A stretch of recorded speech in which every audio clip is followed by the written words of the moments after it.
One of my team members this morning shared a video with me about Alex Hormozi talking about the one equation that will make you rich. He said it was extremely good and that I needed to check it out. So I figured, you know what, let me watch this on YouTube. Kill two birds with one stone there. I got a pen and paper here. Gonna take some notes, gonna try to take some things away and share my perspective with you guys. Hopefully you guys learn a lot as well. Let's get right into it. This one equation will make you rich. I recently spoke at AdWorld. If you stay to the very end, you'll understand how you can use the equation to sell lots of stuff for lots of money and make yourself unreasonably wealthy. Keep being awesome and enjoy.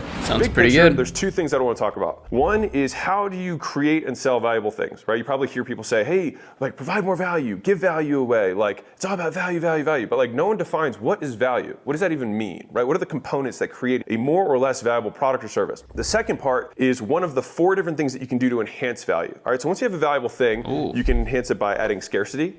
You can enhance it by adding urgency. You can enhance it by adding bonuses, or you can enhance it by adding guarantees. And you can also, as a fifth half bonus, for you guys, you can enhance the value by simply naming it in a way that resonates more with your avatar or the type of person that you want to sell to, okay? And so if those are the 5 things that can enhance the value of the thing that you're selling, if you have all 5 and you do them well, you will sell more than you would if you didn't have them. Now, I won't have time to get into all 5. I'm just gonna talk about one of them, which is guarantees. So big picture, we're gonna talk about how to create and destroy value in the things that we sell. This is actually good for those of you running e-commerce businesses as well, because with a good guarantee, that's what I love about Alex Hormozi, is that even though he's worked in the world of high ticket sales, all of this stuff is still applicable literally to any business. And that's why he names these things or these titles very broadly, like this one equation that will make you rich, because it can be applied to really any business out here. And guarantees are super important in e-commerce as well, right? Like giving your customers the ability to return their products if they don't like it. That's a satisfaction guarantee. That's really powerful. So let's continue. And we'll talk about how to reverse risk through guarantees to make the things that we are selling more compelling to them, because now they won't fear that they're not going to get the outcome that we promised. Cool? Awesome. I spent a very long time trying to figure out what value meant, and it's because we work with a lot of portfolio companies, and we want to think about how we can create new product offerings that are going to sell for lots of money with big margins and make us all rich, right? I wanted to come up with an equation that would encapsulate this so that we could basically formulate or formulaically approach the problem. So it's like if we check these boxes, we're going to get something valuable. And we can just do this over and over and over again. And I had to do it that way because I can't be the person who's making the products in every one of these companies at this point. So I have to create a process around it, okay? The 4 variables are as follows. So if you're taking notes or you have something on your side screen, these are the writer downers. Number 1 is the dream outcome. Is the thing that we are promising something that people actually want? All right, and I'm going to dive into each of these 4 in a second, but I want to just give you the 4 and then we'll double click, all right? So that's number 1. And when you're writing these down, write it down like a fraction. So draw a line right in the middle of your paper or whatever, and you'll have 2 on the top and 2 on the bottom. So number 1 is your dream outcome. Number 2 is the perceived likelihood of achievement. How likely does someone believe that if they purchase your thing, they're going to achieve the outcome that we are promising? A lot of words, hopefully a simple concept. Number 3 is the time component. In essence, how quickly are they going to get the thing after they pay? The 4th is the dual-sided coin of effort and sacrifice. What does someone have to start doing that they don't want to do as a result of this purchase? And then what are the things that they have to stop doing that they would like to keep doing that they cannot no longer do as a result of this purchase, all right? So those are the 4 things.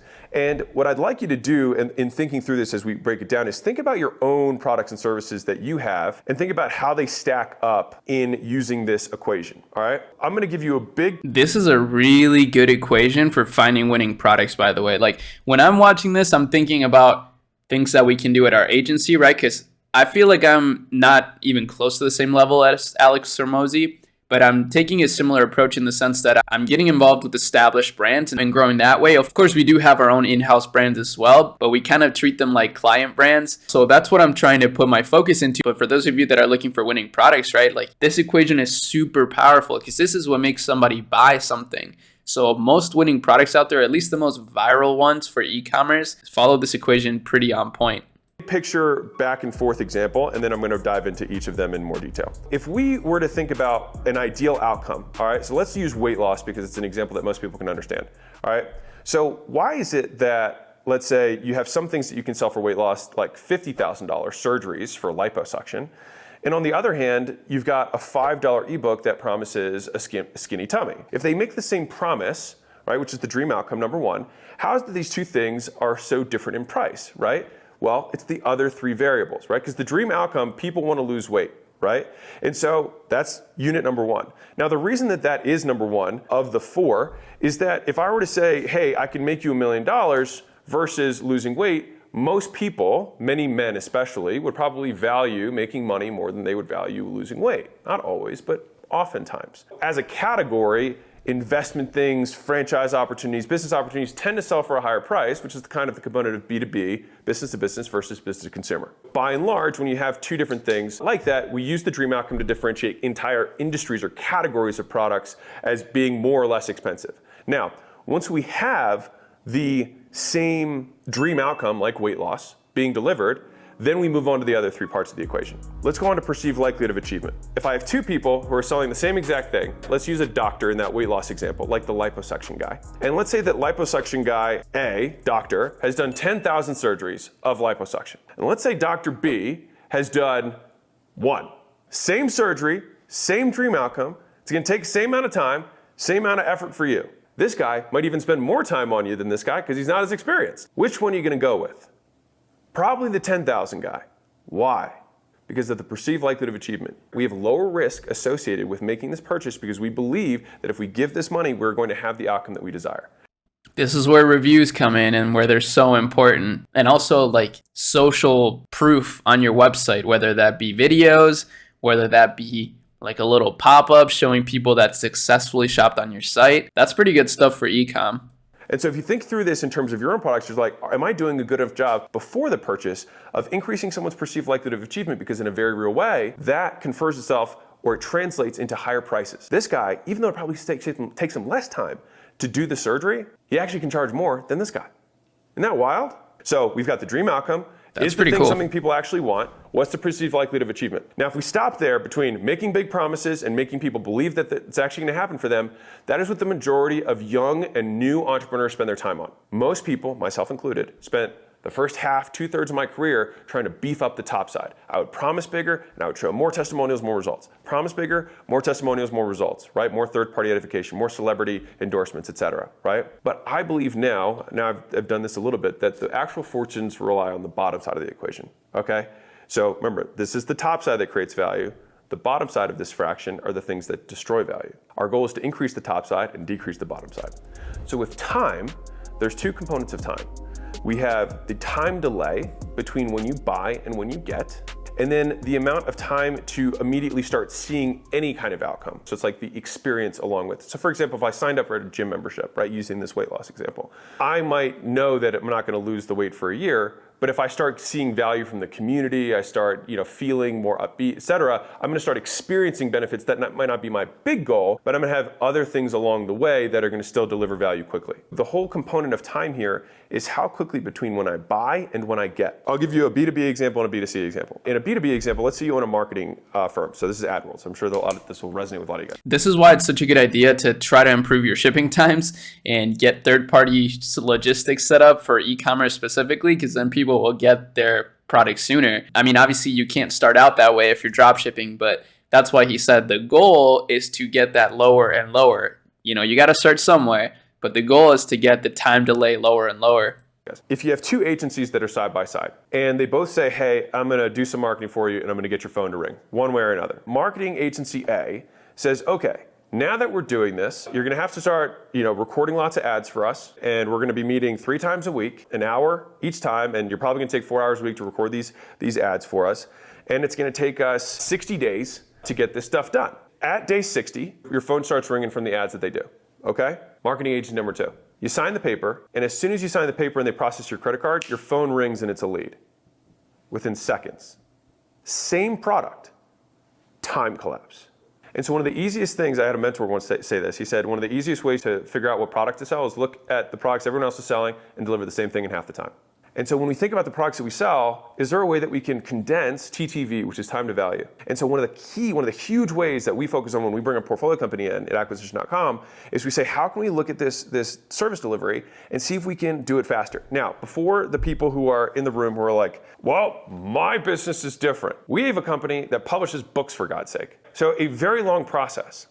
But what we were trying to figure out, because they had the same situation where it's like, it just takes time for someone to like write a book. Like, how can we deliver this value faster? And so the thing is it's just like that gym example that I said. It's not that you necessarily have to deliver the longest result first, but you want to deliver a result first. You want to have a tangible outcome that someone can experience, literally hold in their hands. And so one of the things that they did was created a little 7-day kind of mini book boot camp.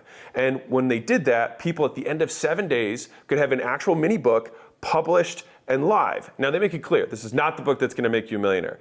But what it was to break the belief and to prove the concept that they could really do it. And then they got the buy-in and really built the real book that was going to end up making the money, et cetera, right? And so the idea here is that if you are creative, and if you are a loser, then don't think this way. But if you are a winner, there's always the question, which is, how can I make this work for me? All right. And so you have to think. If you're a real estate agent, you're like, well, it takes 90 days to sell. That's a fact. I love that he said that, because I try to always reference and frame everything that I talk to on this channel to e-commerce, but you guys should be able to do that on your own. Take some of these things away and apply it to what you're doing instead of trying to just get handouts and have someone hold your hand through everything. That's a really good point. Interesting. Sell a house, how can you give someone an outcome before that? It's like, well, what else happens? They have to clean the house, they have to inspect the house, they want to know about ways to make more value, there's lawn care, there's fixes, there's a million things that have to happen. Is there other things that I can do along this journey that I can provide more value to this person earlier so they can get a better experience? In a B2C example, let's say I'm on the internet and I'm trying to buy something for weight loss, right? And I click the button that says 6-minute abs, and then 6 minutes later, I have abs. How, like literally I look at my shirt, I'm like, holy shit. How valuable would whatever that thing be if in 6 minutes I would have abs? Probably infinitely valuable. And so when we can find ways to deliver the outcomes to our customers sooner, faster, they will value it a lot more. Not just a little bit more, a lot more. Speed is one of the best all-time competitive advantages. And so the last one is effort and sacrifice. So I said it's two sides of the same coin, because when you take on a new customer, you have to have that, they have to start doing things that they weren't doing before, right? That's effort. They didn't, and they probably don't want to do it because they weren't doing it before, which is why they don't want to do it, right? And on the flip side, they've got stuff that they stopped doing that they do want to do, right? And that's why they're two sides of the same coin. In that marketing example I just gave with the agency, right?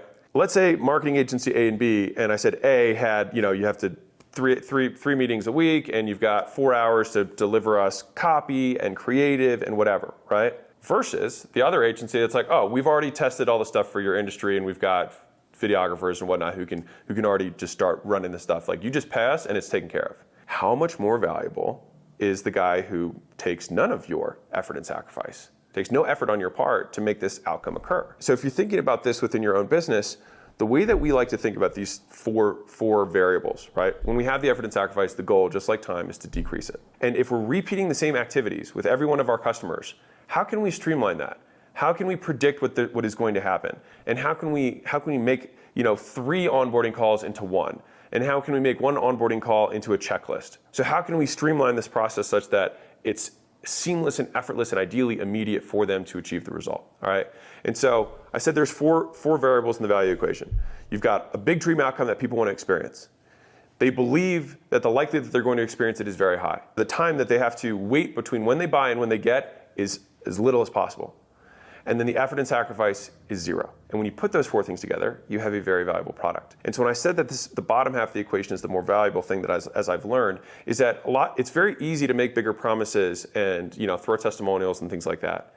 It's much harder to actually have the operational effectiveness to drive results faster and decrease the amount of effort that a customer has to put forth. And so the competitive moats that exist in the big businesses are on the bottom side of the equation. Netflix took over BLOCKBUSTER because they made consumption of movies and TV shows immediate, and your effort and sacrifice of you didn't have to get up in your car, drive around the corner, 15 minutes, walk around, grab the thing, and then, not to mention, return it 3 days later, which is 0 value add to you, right, without getting your late fee. They just got rid of all of that, so you could just take your phone and start watching. But the actual dream outcome and perceived likelihood, on both of those occasions, that people thought they were going to watch a movie or watch a TV show, and they were very certain they wanted to do it, right? So like, the top side was the same.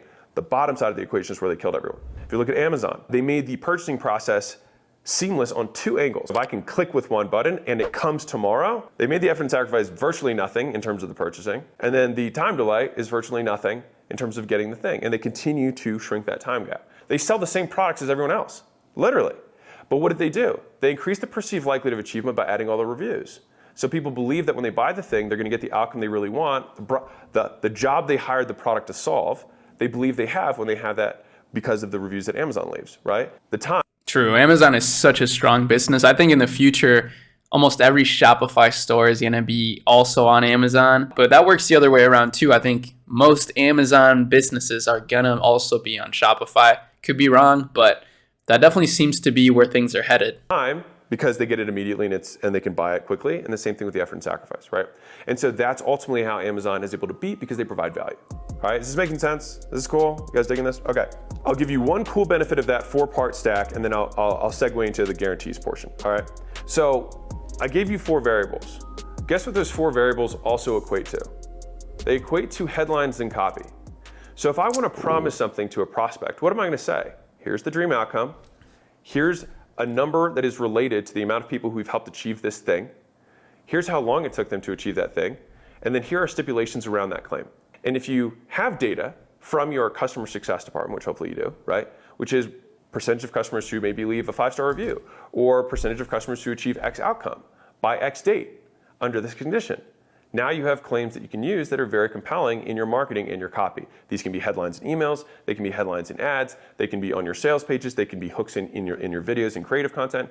And so when you think through these 4 variables, they are the consistent variables of claims in general. This is definitely more applicable to service-based businesses, of course, which is what he has the most experience with. That's why this is so valuable to me as well. I hope that you guys are getting some value from this too. I think this is valuable for any kind of business. I hope that Amazon example didn't turn you off from dropshipping too much, because still ultimately dropshipping, I believe, is a starting point to lead you into other business opportunities. And I mean, some people do take dropshipping and the dropshipping model to, 30 million plus. So it's not like it's impossible to do, but obviously that's not a business that provides the most possible value. So, don't get too turned off from that. Ultimately, I still think dropshipping is just the best way to learn incredible skills at basically zero risk that you can then apply to anything. I mean, you could build a marketing agency too, like I have in the future if you really want to. I still have a passion for building brands though, so that's why we're building under the agency, because for me, it's a better way to leverage what I'm doing on my personal brand, since we don't sell any courses or anything on this channel. But you're more than welcome to copy me, but make sure that you actually know what you're doing.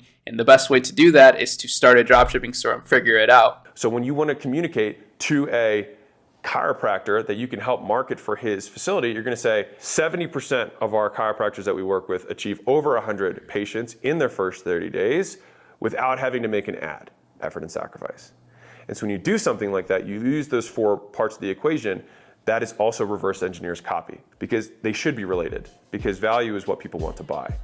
And so your ability to persuade and your ability to understand and communicate value should be married. That's a hack. When you're thinking about your products and services and you have these 4 variables, you're like, okay, how do I do this, right? So the way that we think through this is that we create a big list of problems, all right, which is, I like to think about in sequence, which is, what is every single mini micro step as chunked down as humanly possible that someone has to go through to experience this result? So if you're in the physical products business, then that's why Amazon spent so much time on the actual purchasing, because there's not a ton that they have to do. But once the person receives the product, what their first impression of the box, the unpackaging, the directions that they get in order to use it, what the using it experience looks like the first time, the second time, et cetera. How can we streamline that process for them? How can we give them different ways that they can use the same thing, right? In the services side, there's probably a lot more micro steps that somebody's going to have to take in order to achieve the outcome, right? And so the idea is we want to write down every single problem they could possibly encounter throughout their entire journey with us. And then we want to write out what the solution of that would look like. Now, we're in fictitious world here. We're saying, blue ocean, what would we do to solve every one of these problems, right? And we get this huge list. A lot of guys who go through the book have 100+ different little mini micro problems and mini micro solutions that they have. Now, once you have this huge thing, this is a fun activity to do with your team, is how can we make the thing we sell more valuable, right? And once you have that list, you then do something I call the trim and stack, which is you look at that list and you say, which of these is the most valuable to them? Which is the one they suffer the most from that is most valuable to them? That's category number 1. Then, next to those, which of these would cost us virtually nothing to build or implement after we have a first-time experience, right? So it's like if you have to build out like a grocery calculator, it's going to take you time one time, but then every time after that, it's done, right? What's the incremental cost of each of these solutions? And so then you order those in terms of, I just would go low, medium, high. It's very simple. And so then for me, what we do with the companies we have is we look at the things that are high value and cost us very little to provide on increment, and we cut everything else out. And then we have something that's extremely valuable and costs us very little. And that's how you have a very high value, very high margin product or service that you sell. That is ultimately how we recreate value in a business. And we like to think about it as like, what are all the capacities of the business? What are all the problems they could potentially solve? And then which ones will we choose to solve? And then once we're very ruthlessly clear on the problems that we choose to solve, we cut out everything else and say, that's just not a problem we choose to solve. We know we could solve it, but just based on the economics of that solution or that problem, we don't want to be the ones to do it. And then we stay ruthlessly focused on the things that we do more of it. Okay, now, most people think that they're selling against their competition. I disagree. What you're really selling against is inaction. You're selling against doubt. You're selling against I like that, which is risk. So that's what I was saying earlier. Like when he said that Amazon example, I know so many of you that are watching this are like, then why should I even build a dropshipping store, right? If Amazon's around. I get that question a lot, and I don't blame you. Like I feel that way too. So that's why I'm like, man, why should I work on another dropshipping store when I could just be focusing on this? But ultimately, you need to remember, like, not taking any action is way worse than building something, even if it's going to fail, because you're going to be learning along the way. So this is a really good point. The comfort of not doing the thing or not buying the product is so high, we have to help decrease their action threshold, right? We have to lower that bar just so they can just step right over it, because up here, they don't want to take action because it's too comfortable. We have to lower it so much so there's so little friction for them to take action with us that they buy. I think one of the more compelling things that a business can do is offer guarantees, all right? Guarantees are you assuming a certain percentage of the risk from the buyer. Whenever there's an exchange between two parties, there's a certain amount of risk that both parties incur. And so if you have these two parties and there's a certain amount of risk that's shared, you can shift the risk in your favor because you have more knowledge about the fulfillment than the client does. Why? Because you've done this 100 times before and this is their first time. And so it would make sense that we shift some of that risk in our favor. And we do that in the form of a guarantee rather than like insurance. But you can think about guarantees as purchase insurance for the buyer. And so there are 4 ways that I think through guarantees and creating and structuring creative guarantees. The 4 types are unconditional guarantees, which means it doesn't matter what you do. If you just want your money back, we'll give it back to you. That is the strongest type of guarantee. Now, it depends on the type of business. If you can offer it, I think you should. Because if you do the math on if I reverse the risk and I get 20% more sales because of this unconditional guarantee, and I get 5% more refunds, and not even 5% more on an increment. Let's just say you go from 1% refunds to 5% refunds, which would be a massive increase in refunds. This is a really good thing that you could apply to e-com right here. Like saying in your copy, if you don't like it, you'll literally get your money back and you don't have to return the product. So they don't have to do anything and get their money back. Like you said, sure, you may get 5% more refunds, right? But if you get 20% more sales, that's so worth it. You still added 15% to your sales. And it was still worth it mathematically. That is why having the guarantee is just a math equation. It's not like you can't let your emotions be like, well, we got more refunds now. It's like, yeah, but we also got 20% more sales. So you just have to think about it like that. Just be a business person and not emotional about it. Number 2 is a conditional guarantee, which is we will give you X if X happens, Y. If this happens, this is what we will do, right? If Y, then X. Very simple. If you provide us content for our marketing agency, always by noon on Fridays, before the ad campaign start for the first 8 weeks. And if you don't make at least twice what you paid us over that first 8-week period, we will give you your money back, right? You can also say we will work with you until you get your money back. The third is an anti-guarantee, which if you don't have a guarantee, which there are situations where that makes sense, you want to lean into the fact that you don't have a guarantee. You don't want to like not talk about it. Because it's a normal part of the buying process to be like, well, what are my assurances? Like, how do I know this is going to happen? You're making these promises. How should I believe you, right? And that's where you lean in and you say, oh, no, we don't have guarantees. And if you're the type of person that really needs a guarantee, this is not the program for you. Because there's too much work that's on your part. We can guide you, but the vast majority of the success is going to be in your hands. We will guide you, but it's going to be on you. And if that doesn't feel good for you, then there's 100 other guys. Or you have some sort of proprietary thing. It's like, once I give you this super secret sauce, you're going to know it forever. And so I can't give you a refund because the day after you learn a secret, it's not valuable to you. Right? And so for that reason, we can't do any kind of guarantees. The fourth is what I call implied guarantees. So anything that's a performance-related offer, we'll increase your revenue by X and we get 20% of the increase. That is an implied guarantee to the buyer. Rev shares, profit shares, performance bonuses, kickers, doing things off of a strike pricing going up, all of those things are implied guarantees based on performance. Those are the 4 different things that you can do in terms of guarantees. Now, the advanced version of this is that you can stack guarantees. So I can say, I will give you a 30-day unconditional guarantee, and I will give you a 90-day conditional guarantee. Which means that for whatever reason, you're like, hey, I'm not sure. Then you say, listen, The only way for you to be sure is for you to be inside the program, because I just want you to make an informed decision. You can't make an informed decision until you've actually experienced the product. I'm just going to give you a 30-day unconditional guarantee so you can get in there, experience the benefits, and then make the decision for yourself. It makes it a very easy sale because then the sale becomes essentially a trial. Now you're going to close a lot more deals, but you're also going to get more refunds. But the net is you're going to make more sales. And so you do the unconditional guarantee, and you say, but on top of that, and this is where you get clever, is you look at the customers who've made the most money. If you're B2B, if you're B2C, you look at the ones who've gotten the result that you promised, the best results, and then you look at the client journey that they had. What are the things they did? Who did they talk to? What was their experience? And so then what we do is we reverse engineer their experience, the key milestones of their experience, and we make those part of the guarantee. So for example, if I were selling internet marketing, whatever, then I would say, as long as you get your domain purchased and you set up a website and you spend at least $1 in advertising or $100 in advertising, if you don't get an ROI from this program, by day 90, I will give you your money back. And so we make 2 or 3 stipulations that seem very straightforward, but the stipulations are the ones that we know are the ones that drive client success. In so doing, we basically guarantee that they will succeed, which is the point of the guarantee. And so we say, listen, if you're trying to lose weight, I will give you 2 times what you paid me by the end of this 90 days if you show up to every one of the workouts and you send me a picture of all your meals. That's it. If you do that, at the end of the 90 days, I guarantee that you lose the weight that I promised you're going to lose. And so you just look at what are the things in common that the people who had the biggest successes did. And you just look at the fewest common variables, because the more stipulations you add, the weaker the guarantee is going to be. I'll tell you a fun one if you just want to get weird. If for some reason you have any kind of like coaching or any kind of business that's like that, the compliance of opening a Google Doc and writing what you're going to do that day, and at the end of the day just saying what you did over, I think it's like 6 weeks, is like 1% or 2% compliance. Like, people just can't do it. It's so simple. If you want, you could just say, hey, here's my guarantee. If you just say what you're going to do, and at the end of the day you say what you did for 6 weeks and you don't get the results, then I'll give you the money back. And you automatically know that 99% of people are not going to do that anyway. That's funny. So, anyways, fun one for you guys. One of the things that people suck at with guarantees is that they make the guarantee amorphous. They say results guaranteed.